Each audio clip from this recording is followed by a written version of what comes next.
A research conducted on child labor along the Volta River revealed that many children in the area are victims of sex trade and child labor.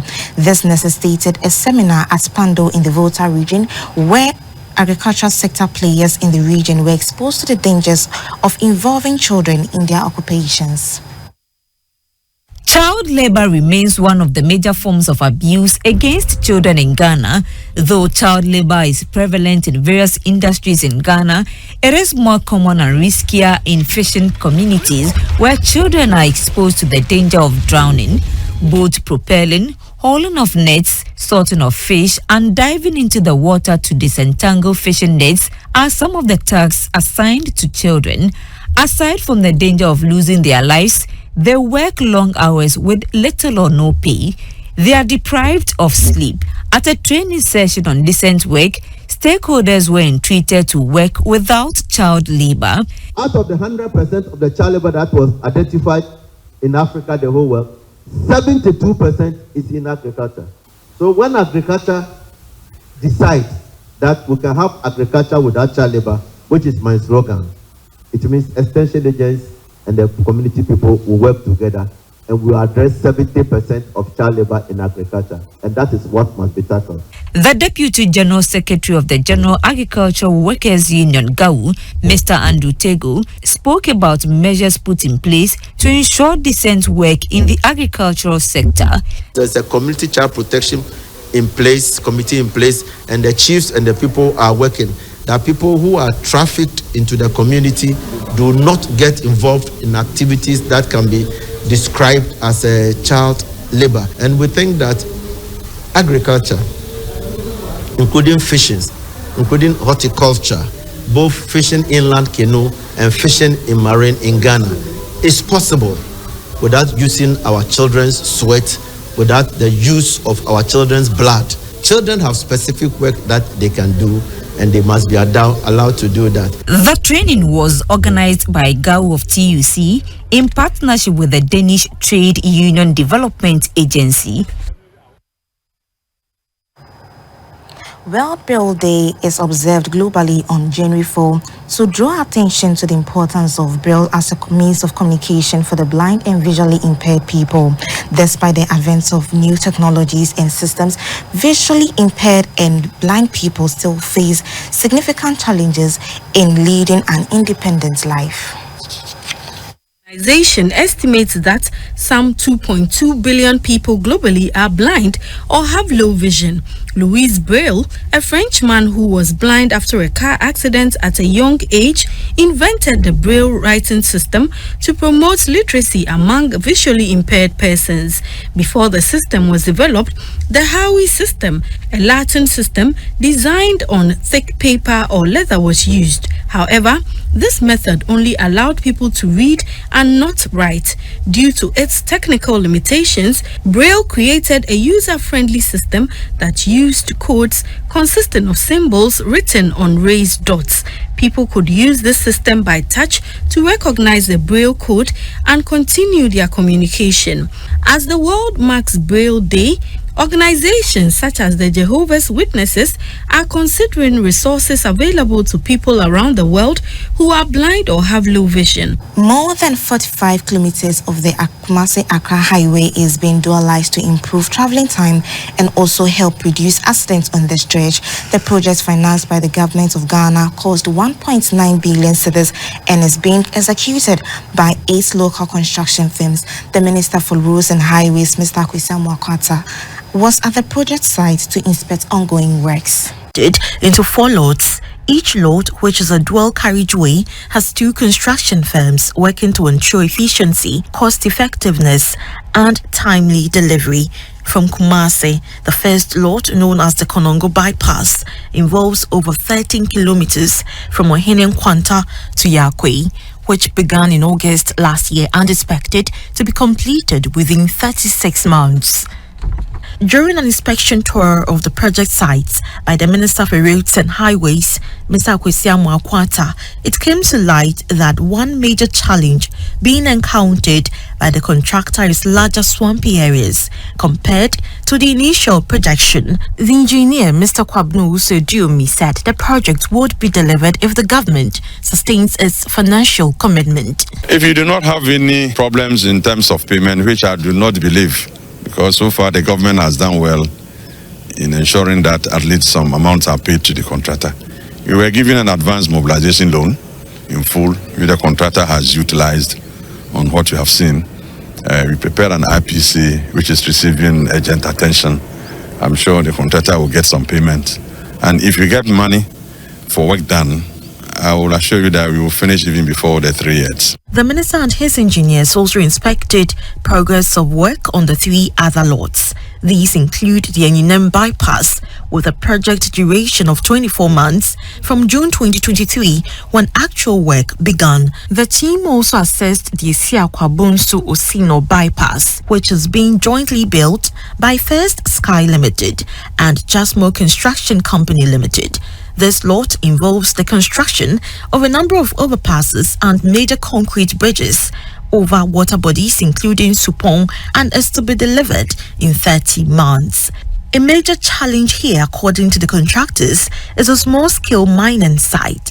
The minister therefore directed officers at the Ghana Highway Authority to establish the status of the mining firm, whether it is operating legitimately or illegally, for the needed responses to be provided to facilitate the construction. The benefits are there is huge. Why should this time and age on our trunk roads, highways, we should be driving on single carriageways? Ghana, we are even late. This thing should have started many years ago.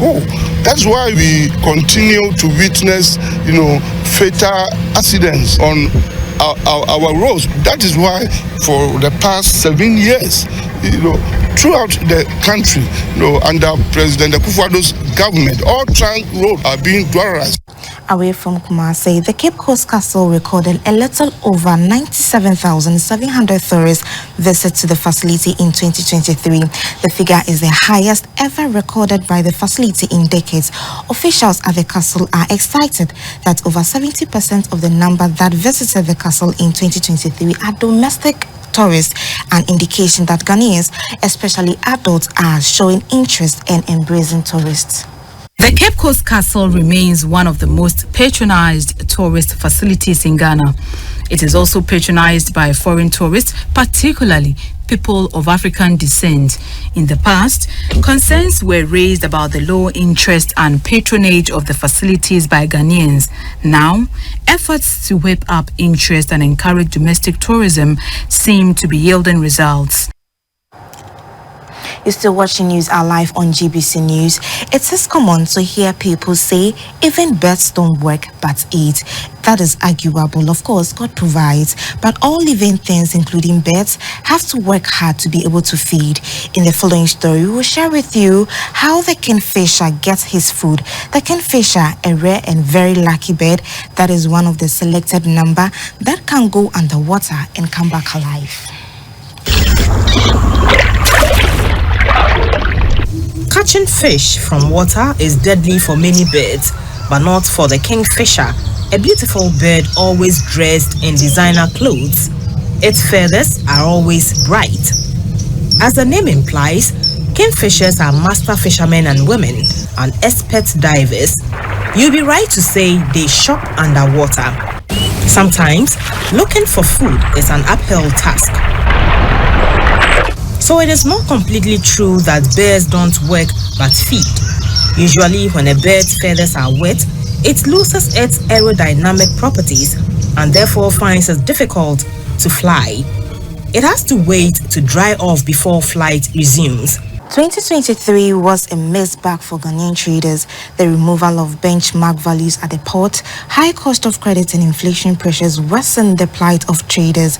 The first Vice President of the Ghana Traders Union Association, Mr. Clement Boateng, has been sharing his thoughts about the 2023 business year and expectation for 2024. Some of the challenges that we went through was the removal of the benchmark, which culminated in high cost of doing business. We have already complained to government that cost of doing business was really on the higher side, and that also accounted for government not getting its required revenue. And so we called on the government to try as much as possible to reduce the high cost of doing business, but nevertheless, nothing was done about it till the end of the year 2023. If you will recall, getting to the latter part of 2022, we had that was the time that our CD, fell, and the traders, lost their capital more than even 50%, because the exchange rate affected us dramatically, and we even went to held a press conference and call on the government to try as much as possible, to do something about it, and that resulted in a lot of measures that the BOG, the Bank of Ghana, came out to try as much as possible to stabilize the CD. So I would say in the year 2023, businesses really, suffered, and we hope, to having a better business in this year 2024. Rating agencies Fitch Solutions has said the banking sector's non-performing loans ratio rose sharply in 10 months from 14.0% in October 2022 to 20.0% in August 2023. Fitch, in its largest report, is also predicting further deterioration in loan quality in the coming months of this year, although banks will try to improve their loan books. According to the UK-based firm, the rise in the NPL ratio was due to high interest rates, inflation, and weaker economic growth weighed on consumers' ability to repay loans. Fitch indicated that the loan quality would start to improve in the second half of 2024 as the economic environment improves and banks make a concerted effort to improve it by reducing exposure to certain sectors. Now let's do some international news, where Sierra Leone's former president Ernest Bai Koroma has been charged with 4 offenses, including treason, for his alleged involvement in the failed military attempt to overthrow the government in November. The charges come amid heightened tensions following the attempted coup and a disputed election in June 2023, where President Julius Maada Bio secured a second term. The election's outcome faced rejection by the main opposition candidate and skepticism from international partners. In November, gunmen attacked military barracks and a prison, leading to over 2,200 inmates released and more than 20 deaths. The government attributed the incident to a failed coup, mainly involving Koroma's bodyguards. The ex-president was charged with treason, misprision of treason, and harboring. His lawyer called the charges a political vendetta. Koroma was granted bail, and the case is adjourned until January 17. 12 others, including a member of Koroma's security detail, were also charged with treason in connection with the coup attempt. South Africa's former President Thabo Mbeki is alive and in good health, according to a statement from his foundation. The announcement comes in response in widespread misinformation circulating on social media, falsely claiming that the dismissal of the former prominent leader. In an official statement, the Thabo Mbeki Foundation categorically denied the reports and sought to reassure the public about the former president's well-being, emphasizing the importance of responsible engagement with online information, especially during times when misinformation can rapidly spread. In this, how we wrap up our news at 7 with me, Valencia Tete. Enjoy the rest of our programs.